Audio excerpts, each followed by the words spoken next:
LG L research academy में आपका स्वागत है। आज का जो विषय है ना वो कुछ ऐसा है जिसे हम रोज अपने पैरों तले रौंदते हैं। बिल्कुल। मतलब अपनी गाड़ियों के टायरों से कुचलते हैं, लेकिन शायद ही कभी रुककर उस पर ध्यान देते हैं। हम बात कर रहे हैं भारत की मिट्टियों की। एक बहुत ही शानदार और अक्सर नजरअंदाज किया जाने वाला विषय। एकदम सही। इस गहन विश्लेषण के लिए हमारे साथ बहुत ही शानदार नोट्स रखे हैं, साथ ही कुछ 3D मैप्स और विजुअल गाइड्स भी हैं। आज का जो मुख्य मिशन है वो भी इसी एक गलत फहमी को दूर करना है कि मिट्टी सिर्फ धूल या कोई गंदगी नहीं है। बिल्कुल नहीं। ये असल में लाखों करोड़ों वर्षों में बनी एक इतनी जटिल संरचना। तो चलिए बिल्कुल बुनियादी सवाल से शुरू करते हैं। आखिर ये मिट्टी है क्या? आमतौर पर जब कोई ये सवाल पूछता है तो दिमाग में सबसे पहला जवाब यही आता है कि चट्टानों के घिसने से जो चूरा बनता है वही मिट्टी है, जो कि एक बहुत ही आम धारणा है। हाँ, लेकिन जो नोट्स मैंने देखे वे बताते हैं कि यह परिभाषा आधी अधूरी है। केवल पत्थर का चूरा होना काफी नहीं है ना? एकदम सही। मिट्टी या मृदा केवल चट्टानों का विखंडन या उनका टूटना फूटना भर नहीं है। चट्टानें तो बस एक बेस या आधार देती हैं। तो फिर असली जादू कहाँ होता है? असली जादू तब होता है जब इन टूटी हुई चट्टानों के बारीक कणों में पेड़ पौधों के सड़े गले हिस्से, मरे हुए जीव जंतुओं के अवशेष, जिन्हें विज्ञान की भाषा में कार्बनिक पदार्थ या ऑर्गेनिक मैटर कहा जाता है। बिल्कुल। जब ये सब मिलते हैं, इस पूरे मिश्रण को आपस में प्रतिक्रिया करने, सूक्ष्म जीवों द्वारा इसे तोड़ने और एक उपजाऊ रूप लेने में कुछ 100 या 1000 साल नहीं लगते, बल्कि लाखों वर्षों का समय लगता है। हाँ, ये एक बहुत ही धीमी, जटिल रासायनिक और जैविक प्रक्रिया है। मतलब जब हम अपने हाथ में एक मुट्ठी मिट्टी उठाते हैं तो हम असल में डायनासोर के युग से चली आ रही एक प्रक्रिया का परिणाम अपने हाथ में पकड़े होते हैं। ये एक बहुत ही सटीक नजरिया है इसे देखने का। ये सोचकर ही रोंगटे खड़े हो जाते हैं। और इसी दिलचस्प प्रक्रिया के वैज्ञानिक अध्ययन को पेडोलॉजी कहते हैं। पेडोलॉजी। मुझे नोट्स में इसे याद रखने का एक तरीका मिला जो इतना मजेदार था कि दिमाग में एकदम छप गया। अच्छा, वो क्या है? देखिए, पेड़ पौधे हमेशा मिट्टी में ही उगते हैं, है ना? तो मिट्टी के अध्ययन को हम पेडोलॉजी कह सकते हैं, मतलब पेडोलॉजी। ये ट्रिक्स वाकई काम आती हैं, खासकर तब जब विज्ञान की शब्दावली भारी लगने लगे। बिल्कुल। अब अगर हम पेडोलॉजी की गहराई में जाएं तो सबसे पहला कदम होता है मिट्टी की संरचना को समझना। इसके लिए हमें एक काल्पनिक गड्ढा खोदना होगा और मिट्टी को साइड से देखना होगा। बिल्कुल। इसे मृदा परिच्छेदिका या सॉइल प्रोफाइल कहते हैं। मिट्टी कोई एक सिंगल या एक जैसी परत नहीं है जो ऊपर से नीचे तक समान हो। ये असल में कई अलग अलग परतों में बटी होती है, जिन्हें होराइजन्स कहा जाता है। सही। वैज्ञानिक मुख्य रूप से इसे 5 परतों में बांटते हैं, O, A, B, C और R। तो चलिए इस काल्पनिक गड्ढे में थोड़ा और नीचे उतरते हैं। सबसे ऊपर जो परत हमें दिखती है वो है परत O, जिसे ऑर्गेनिक या ह्यूमस लेयर भी कहते हैं। ये बहुत ही पतली सी परत होती है। इसमें मुख्य रूप से क्या होता है? जंगल में गिरे हुए सूखे पत्ते, मरे हुए कीड़े मकोड़े, जानवरों के अवशेष। इस परत की अपनी कोई खास मजबूती या पकड़ नहीं होती। जब कभी तेज बारिश होती है या बाढ़ आती है तो ये ऊपरी ओ परत बिल्कुल झाड़ू की तरह साफ होकर पानी के साथ बह जाती है। और मजे की बात यह है कि इसका बह जाना कोई पूरी तरह से बुरी बात नहीं है। ऐसा क्यों? क्योंकि ये परत पानी के साथ बहकर जहां भी जाकर रुकती है या जिस नए इलाके में फैलती है, वहां की जमीन को ये बेहद उपजाऊ बना देती है। मतलब एक जगह का नुकसान, दूसरी जगह का फायदा। बिल्कुल, क्योंकि ये पूरी तरह से प्राकृतिक खाद है। लेकिन चूंकि ये इतनी अस्थायी होती है, इसलिए कई भूगोलवेत्ता इसे मिट्टी की स्थायी परत का हिस्सा मानने से ही इनकार कर देते हैं। अच्छा, उनके अनुसार असली मिट्टी कहाँ से शुरू होती है? उनके अनुसार असली मिट्टी इसके ठीक नीचे से शुरू होती है, जिसे परत ए या टॉप सॉइल कहा जाता है। और यही वो परत ए है जहां सारा एक्शन होता है। बिल्कुल। ये सबसे ज्यादा उपजाऊ और सबसे महत्वपूर्ण परत है। हमारे जितने भी छोटे पौधे होते हैं, जैसे गेहूं, धान या सब्जियां, उनकी जड़ें इसी टॉप सॉइल तक जाकर रुक जाती हैं। और सिर्फ पौधे ही नहीं, हाँ, जो जीव मिट्टी के भीतर अपना घर बनाते हैं, जैसे चूहे, चींटियां और केंचुए, जिन्हें किसान का दोस्त भी कहा जाता है। बिल्कुल, वो सब इसी परत ए के निवासी हैं। और किसानों को इस परत ए के विज्ञान की समझ सदियों से है, भले ही वो पेडोलॉजी शब्द से अनजान हो। ये बात एकदम सही है।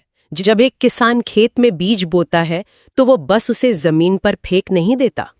वो हल चलाकर या खुरपी से ऊपरी पतली परत ओ को हटाता है और बीज को परत ए के अंदर सुरक्षित धसा देता है। ऐसा इसलिए किया जाता है ताकि बीज हवा से उड़ ना जाए या हल्की बारिश में बह ना जाए, और उसे सीधे वो उपजाऊ माहौल मिले जहां जड़ें फैल सकें। ये एक ऐसा पारंपरिक ज्ञान है जो पूरी तरह से विज्ञान पर आधारित है। बिल्कुल। अब इसके नीचे आती है परत बी या सबसॉइल। तो इस परत बी का क्या काम है? इसका काम थोड़ा अलग है। ये परत ए जितनी पोषक तत्वों से भरी और उपजाऊ तो नहीं होती, लेकिन जो बड़े और पुराने पेड़ होते हैं, जैसे आम या बरगद के पेड़, हाँ, उनकी लंबी और मोटी जड़ें इसी परत बी तक पहुंचती हैं। इन विशाल पेड़ों को आंधी तूफान में सीधा खड़े रहने के लिए जिस यांत्रिक मजबूती या मैकेनिकल सपोर्ट की जरूरत होती है, वो इसी परत से मिलती है। समझ गए। और इसके भी नीचे अगर हम जाएं तो हमें परत सी और सबसे अंत में परत आर मिलती है। आर का मतलब है बेडरॉक। और खेती के नजरिए से देखें तो ये नीचे की दोनों परतें बिल्कुल किसी काम की नहीं है। हाँ, क्योंकि इनमें मोटे चट्टानी टुकड़े होते हैं और सबसे नीचे तो ठोस मजबूत चट्टानें होती हैं। वहां हल चलाना तो दूर, फावड़ा मारना भी नामुमकिन है। लेकिन खेती के लिए अनुपयुक्त होना एक बात है, क्या ये सच में किसी काम की नहीं है? बिल्कुल नहीं। अगर हम अपने आसपास देखें तो बड़े शहरों की जो गगनचुंबी इमारतें हैं, जो पुल हैं या जो भी भारी निर्माण कार्य होते हैं, उनकी नींव हवा में या भुरभुरी मिट्टी में नहीं टिक सकती। मतलब जो परत हमारे खाने के लिए फसलें नहीं उगा सकती, वही परत हमारे रहने के लिए मजबूत घर और इमारतों का आधार बनती है। बिल्कुल। जो आर्किटेक्ट और इंजीनियर होते हैं, वे पिलर खड़े करने के लिए इसी परत तार तक खुदाई करते हैं। प्रकृति ने कैसा शानदार संतुलन बनाया है। जो सबसे ऊपर है वो जीवन को पालता है और जो सबसे नीचे है वो सभ्यता का वजन उठाता है। ये सोचने का एक बहुत ही शानदार नजरिया है। अब इस वैश्विक और सैद्धांतिक ज्ञान से बाहर निकलकर थोड़ा भारत के भूगोल पर फोकस करते हैं। हाँ, स्रोतों में इस पर काफी विस्तार से चर्चा है। भारतीय कृषि अनुसंधान परिषद यानी ICAR ने पूरे भारत की मिट्टियों का अध्ययन करके उन्हें 8 मुख्य वर्गों में विभाजित किया है। 8 वर्ग? लेकिन इस वर्गीकरण में एक बहुत ही हैरान करने वाला आंकड़ा छिपा है। वो क्या? इन 8 प्रकार की मिट्टियों में से केवल 4 प्रमुख मिट्टियां ही ऐसी हैं जो भारत के आधे से भी अधिक भौगोलिक क्षेत्रफल पर राज करती हैं। और वे 4 VIP मिट्टियां हैं जलोढ़, लाल, काली और लैटेराइट। बिल्कुल। लेकिन इससे पहले कि हम इन चारों की खूबियों के पुल बांधें, एक ऐसी कड़वी सच्चाई पर बात कर लेते हैं जो लगभग पूरे भारत की मिट्टियों पर लागू होती है। एक बहुत ही बड़ी कमजोरी जिसने पूरे भारतीय कृषि परिदृश्य को बदल कर रख दिया है। स्रोतों से एक बात बार बार सामने आती है कि लगभग सभी भारतीय मिट्टियों में 3 चीजों का भारी अकाल है। और वो हैं नाइट्रोजन, फास्फोरस और ह्यूमस। ये भारत की कृषि अर्थव्यवस्था की सबसे अहम कड़ी है। अगर हम ह्यूमस की बात करें तो जैसा हमने पहले समझा, ये जीवों और पेड़ पौधों के सड़ने से बना कार्बनिक पदार्थ है। भारत एक गर्म जलवायु वाला देश है।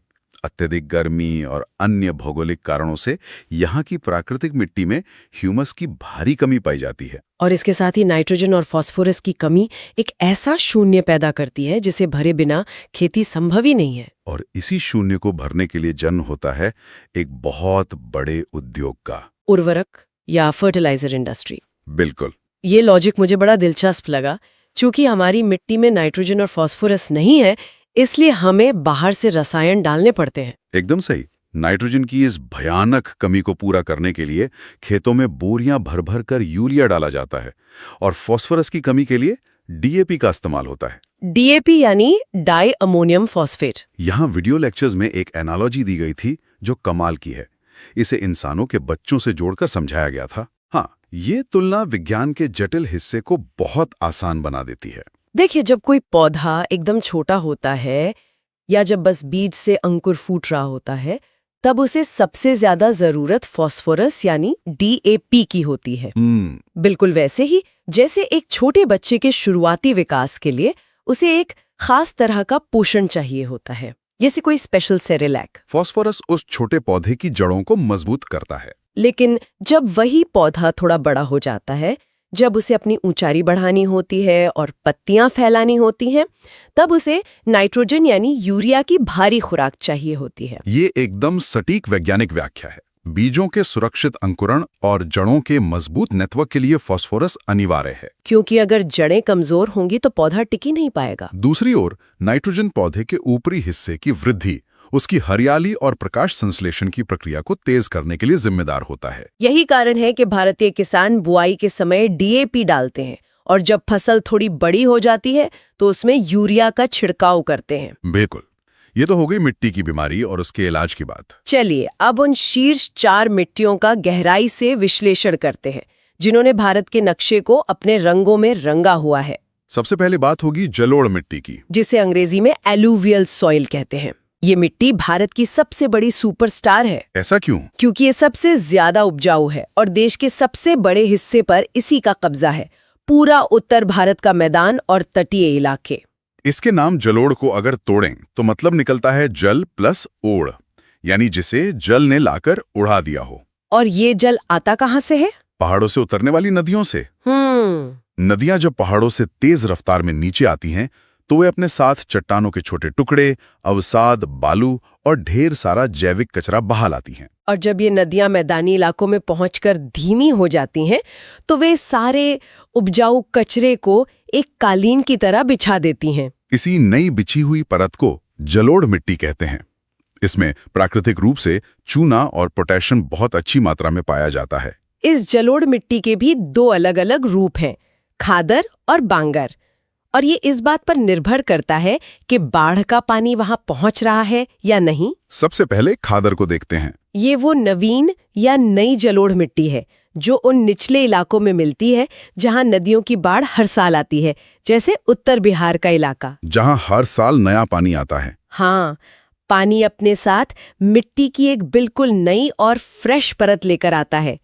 नई होने के कारण ये मिट्टी खेती के लिए अत्यधिक उपजाऊ होती है। लेकिन हर जगह तो बाढ़ नहीं आती। कुछ इलाके मैदानी होने के बावजूद नदियों के जल स्तर से थोड़े ऊंचे होते हैं। वहां नदियां सालों पहले मिट्टी बिछा चुकी हैं, लेकिन अब वहां हर साल नया पानी नहीं पहुंचता और इस पुरानी हो चुकी मिट्टी को बांगर कहते हैं। बिल्कुल। और इसे याद रखने की एक जो ट्रिक मुझे मिली ना, वो सच में मजेदार थी। हम अपने घरों में जो पुरानी, बेकार या कबाड़ हो चुकी चीजें होती हैं, उन्हें अक्सर भंगार कहते हैं ना। वाह, भंगार। तो बस जो जलोढ़ मिट्टी पुरानी हो गई है उसे बांगर कहा जाता है। भंगार से बांगर। ये जुगाड़ कभी नहीं भूलने वाला। इसके अलावा इस मिट्टी की जो बुनावट या टेक्सचर है, उस हिसाब से भी इसके अलग नाम हैं। अगर इस मिट्टी में बालू या रेत की मात्रा बहुत कम है तो पानी डालने पर यह बिल्कुल चिपचिपी और कीचड़ जैसी हो जाती है। इसे कछारी या कांप मिट्टी कहते हैं। और ये चिपचिपापन धान यानी चावल की खेती के लिए एक वरदान है। वो इसलिए क्योंकि धान के पौधों को लंबे समय तक पानी में डूबे रहना होता है और ये कछारी मिट्टी पानी को आसानी से नीचे रिसने नहीं देती। लेकिन अगर इसी जलोढ़ मिट्टी में बालू की मात्रा थोड़ी ज्यादा हो जाए तो पानी इसमें रुकेगा नहीं। तब इसे दोमट मिट्टी कहते हैं। और दोमट मिट्टी में हवा का संचार अच्छा होता है, जो गेहूं की खेती के लिए बेहतरीन मानी जाती है। तो धान के लिए कछारी और गेहूं के लिए दोमट। अब इस सुपरस्टार मिट्टी से आगे बढ़ते हैं और भारत की दूसरी सबसे महत्वपूर्ण मिट्टी पर आते हैं, लाल मिट्टी। ये मुख्य रूप से प्रायद्वीपीय भारत के उन इलाकों में पाई जाती है जहां बारिश थोड़ी कम होती है, जैसे तमिलनाडु, आंध्र प्रदेश और आसपास के क्षेत्र। इसका जो ये सुर्ख लाल रंग है ना, वो एक खास रसायन के कारण होता है जिसे फेरिक ऑक्साइड कहते हैं। ये नाम सुनने में रसायन विज्ञान की किसी भारी भरकम किताब का शब्द लगता है। लेकिन असल में ये एक बहुत ही आम प्रक्रिया है। बिल्कुल। जब मैंने इसे थोड़ा और खंगाला तो पता चला कि ये फेरिक ऑक्साइड और कुछ नहीं बल्कि लोहे पर लगने वाले जंग के समान है। जंग? हाँ, सोचिए, जब लोहे के किसी टुकड़े को हवा और नमी में छोड़ दिया जाता है तो उस पर जंग लग जाता है और वो लाल भूरे रंग का हो जाता है। एकदम सही। बस यही ऑक्सीकरण की प्रक्रिया इस मिट्टी में मौजूद लोहे के कणों के साथ होती है, जिससे पूरी जमीन लाल दिखने लगती है। और इस मिट्टी का एक गिरगिट वाला रूप भी है, जो मुझे बड़ा आकर्षक लगा।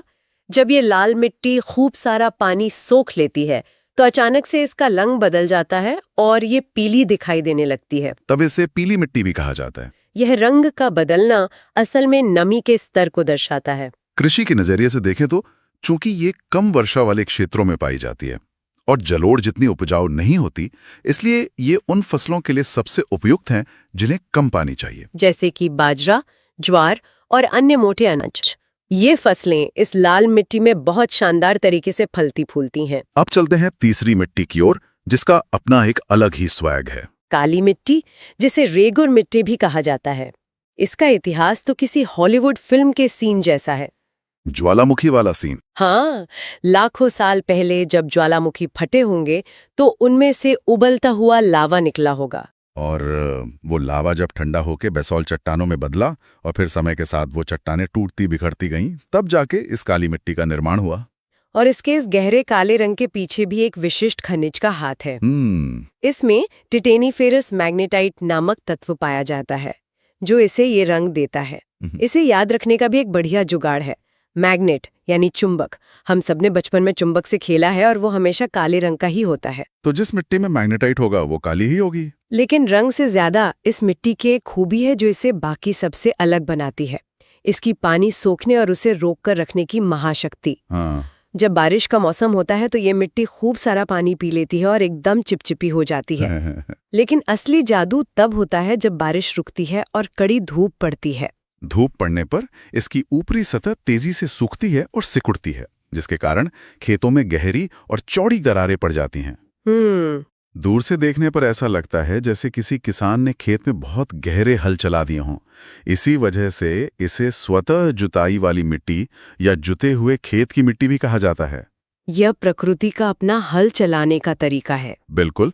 इन दरारों का फायदा ये होता है कि हवा मिट्टी के काफी नीचे तक पहुंच जाती है, जिससे जड़ों को ऑक्सीजन मिलती है। और चूंकि ये अंदर से नमी को लंबे समय तक रोक कर रखती है, इसलिए यह उन फसलों के लिए सर्वोत्तम है जिन्हें धीरे धीरे लेकिन लगातार पानी की जरूरत होती है। कपास यानी कॉटन इसकी सबसे पसंदीदा फसल है। भारत में इसका सबसे अधिक विस्तार महाराष्ट्र और गुजरात के उन क्षेत्रों में है जहां से हमारी सूती कपड़ा मिलों को कच्चा माल मिलता है। इसी कारण इसे कपास की मिट्टी भी पुकारा जाता है। चलिए अब आते हैं टॉप 4 की आखिरी मिट्टी पर, लैटेराइट मिट्टी। ये मिट्टी कोई सामान्य परिस्थितियों में नहीं बनती की उपज है।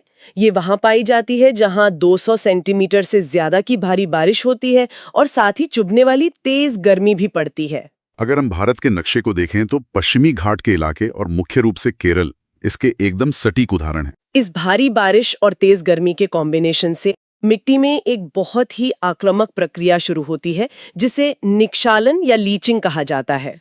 इसे ऐसे समझ सकते हैं कि जब मूसलाधार बारिश होती है तो मिट्टी के सबसे ऊपरी हिस्से में मौजूद महीन, उपजाऊ और घुलनशील पोषक तत्व पानी के साथ घुलकर जमीन की निचली परतों में रिस जाते हैं। तो पीछे क्या बचता है? सिर्फ मोटे, पथरीले और कम उपजाऊ कण। मतलब ये तो वैसा ही हुआ जैसे कॉफी मशीन में फिल्टर के ऊपर सिर्फ दरदरा पाउडर रह जाता है और सारा अर्क नीचे चला जाता है। एकदम सही। इस लीचिंग के कारण ये लैटेराइट मिट्टी हमारी आम खेती जैसे गेहूं, चावल के लिए तो बिल्कुल अच्छी नहीं मानी जाती। लेकिन कहते हैं ना, तो प्रकृति में कुछ भी बेकार नहीं होता। यही लैटेराइट मिट्टी बागानी फसलों के लिए एक शानदार वरदान है। जो चाय, कॉफी, काजू और खुशबूदार मसालों के बड़े बड़े बागान हम देखते हैं, वे इसी मिट्टी के बल पर खड़े हैं। और इसकी एक और खूबी है जो हमारे घरों से जुड़ी है, लैटेराइट ईट। ये शब्द क्रीड़ा बहुत सटीक है। लैटेरा ईट। इस मिट्टी में लोहे और एल्यूमिनियम की मात्रा अधिक होती है। जब इसे सांचे में ढालकर धूप में सुखाया जाता है और भट्टों में पकाया जाता है तो ये इतनी कठोर हो जाती है कि इससे बहुत ही उच्च गुणवत्ता वाली ईंटें बनती हैं। निर्माण कार्यों में लगने वाली सबसे मजबूत ईंटें अक्सर इसी लैटेराइट मिट्टी से आती हैं। तो सोचिए, जो मिट्टी अनाज उगाने के लिए थोड़ी कंजूस है, वही मिट्टी हमें मजबूत घर बनाकर देती है। ये हमारी पृथ्वी की विविधता का एक और उत्कृष्ट उदाहरण है। तो ये तो होगी वे 4 प्रमुख मिट्टियां जो भारत के अधिकांश हिस्से पर छाई हुई हैं। लेकिन ICAR की सूची में 4 और मिट्टियां हैं। भले ही उनका क्षेत्रफल कम हो, लेकिन उनका महत्व कम नहीं है। में वो एकदम लाल और रसीले कश्मीरी सेब खाते हैं, या रसीली नाशपाती का मजा लेते हैं, या पहाड़ों की किसी ठंडी सुबह में दार्जिलिंग चाय की चुस्की लेते हैं, तो वो स्वाद असल में इसी पर्वतीय मिट्टी का दिया हुआ है। पहाड़ों की ठंडक से अगर हम सीधा तपते हुए रेगिस्तान में आ जाएं, तो हमें मिलेगी मरुस्थलीय मिट्टी। ये मुख्य रूप से राजस्थान, गुजरात के कुछ हिस्सों और दक्षिणी पंजाब, हरियाणा में मिलती है। चूंकि यहाँ बारिश नाम मात्र की होती है, इसलिए इस मिट्टी में नमी बिल्कुल नहीं होती और ये रेत जैसी भुरभुरी होती है। ऐसी रूखी जमीन पर धान या गेहूं उगाना तो सपने जैसा है। यहाँ केवल वही योद्धा फसलें टिक सकती हैं जो सूखे से लड़ना जानती हों, जैसे कि ज्वार, बाजरा और सरसों। आज जहां इंदिरा गांधी नहर या अन्य सिंचाई की सुविधाएं पहुंच गई हैं, वहां किसानों ने इस मरुस्थलीय मिट्टी से भी इन मोटे अनाजों की बम्पर पैदावार लेकर दिखाई है। इसके बाद नंबर आता है एक ऐसी मिट्टी का जो काफी परेशान करने वाली है, लवणीय मिट्टी, जिसे सलाइन, रेह या ऊसर भी कहा जाता है। इस मिट्टी की प्रकृति क्षारीय होती है और इसमें नमक की मात्रा बहुत अधिक होती है। सोडियम और मैग्नीशियम के लवण। हाँ, ये खेती के लिए एक तरह से जहर का काम करती है। गुजरात के कच्छ के रण की तस्वीरें अगर किसी ने देखी हो तो वहां जमीन पर दूर दूर तक एक सफेद चादर सी बिछी नजर आती है। ये कोई बर्फ नहीं है, वो इसी लवणीय मिट्टी के ऊपर जमा हुआ नमक है। ऐसा लगता है जैसे किसी ने मीलों तक नमक बिखेर दिया हो।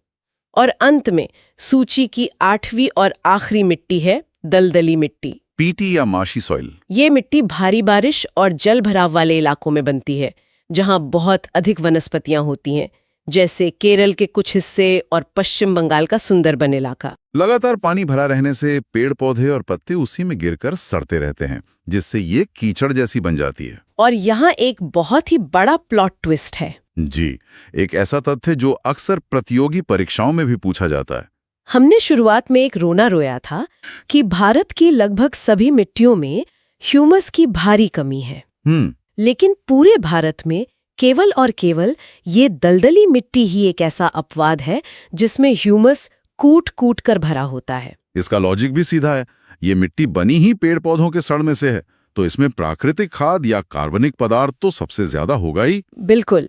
अब जब हमने मिट्टी के प्रकारों का ये सफर पूरा कर लिया है, तो हमें मिट्टी के स्वास्थ्य यानी सॉइल हेल्थ के पीछे के विज्ञान को भी समझना होगा। इंसान की तरह मिट्टी भी बीमार पड़ती है। कोई भी जमीन तभी अच्छी पैदावार दे सकती है जब उसका पीएच स्तर एकदम संतुलित हो। विज्ञान के अनुसार मुख्य फसलों की खेती के लिए मिट्टी का आदर्श पीएच मान 6 से 7 के बीच होना चाहिए, जो कि न्यूट्रल या उदासीन के काफी करीब है। लेकिन अगर मिट्टी का ये बैलेंस बिगड़ जाए तो क्या होगा? बिल्कुल वैसे ही जैसे जब इंसान को एसिडिटी होती है तो वो इनो या कोई दवा लेता है। मिट्टी के लिए भी स्रोतों में बहुत ही सटीक वैज्ञानिक इलाज बताए गए हैं। अगर मिट्टी का पीएच मान 6 से नीचे गिर जाता है तो उसे अम्लीय मिट्टी कहते हैं। इस खट्टेपन या अम्लीयता को खत्म करने के लिए किसान खेत में चूना मिलाते हैं। चूना मिट्टी के एसिडिटी को काट देता है। और स्थिति इसके विपरीत भी हो सकती है। यदि मिट्टी का पीएच मान 7 से ऊपर चला जाए तो वह क्षारीय मिट्टी बन जाती है।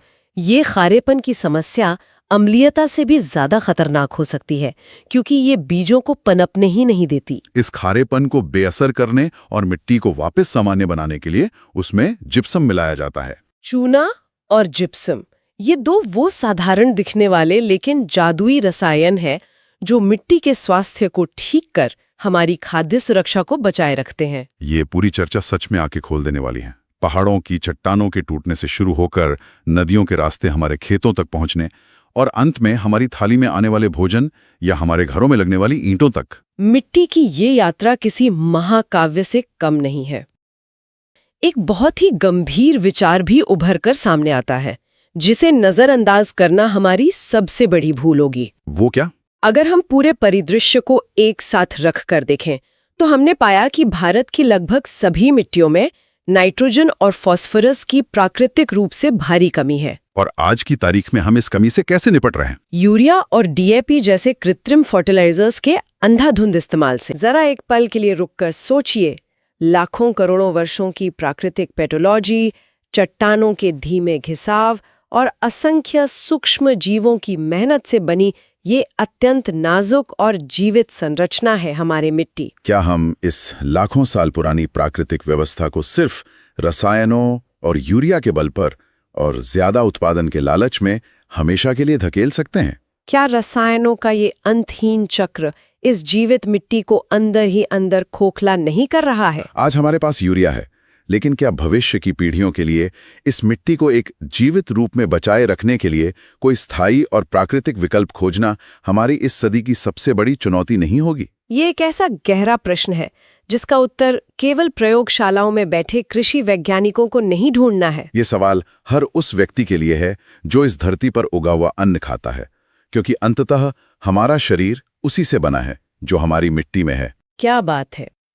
इसी गहरे और अहम विचार के साथ हम आज के इस डीप डाइव को यहीं रोकते हैं। अगली बार जब भी हमारी नज़र किसी खेत, किसी मैदान या जूतों पर लगी मिट्टी पर पड़ेगी, तो यकीन मानिए वो सिर्फ धूल नहीं लगेगी। उसमें लाखों सालों का विज्ञान और हमारा भविष्य दोनों दिखाई देंगे। क्या आप तैयार हैं एक मजेदार क्विज के लिए?